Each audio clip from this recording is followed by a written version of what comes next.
বছর ভর যাতে 3 ফসলি চাষ করা যায় সেজন্য সৌর সেচ প্রকল্প চালু হচ্ছে ধূপগুড়ির দক্ষিণ ধুমপাড়ায় 8টি সৌর সেচ প্রকল্প।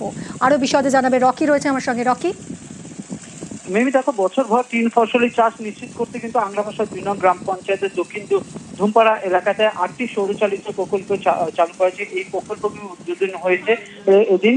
গত মাসে সেখানে পশ্চিম খয়েরঘাটা, দক্ষিণ ধাসমারি এবং উত্তর ধুমপাড়া এলাকায় 9টি প্রকল্পে চালু করা হয়েছিল। পশ্চিমবঙ্গ সরকারের জলসম্পদ অনুসন্ধান ও উন্নয়ন দপ্তরের আধুনিক প্রকল্পের মাধ্যমে কাজগুলি করা হয়েছে।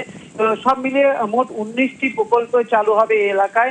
এদিন 8টি প্রকল্প উদ্বোধন করে জলপাইগুড়ি জেলা পরিষদের বন ও ভূমি কর্মাধ্যক্ষ গণেশ রায়, ঢাকা পঞ্চায়েত সমিতির সভাপতি উপস্থিত ছিলেন এবং এক একটি প্রকল্পে 9,60,000 টাকা করে খরচ হয়েছে বলে জানা গিয়েছে এবং এই প্রকল্পের মাধ্যমে গোটা গ্রামের শয়ে শয়ে মানুষ উপকৃত হবে বলে জানিয়েছেন।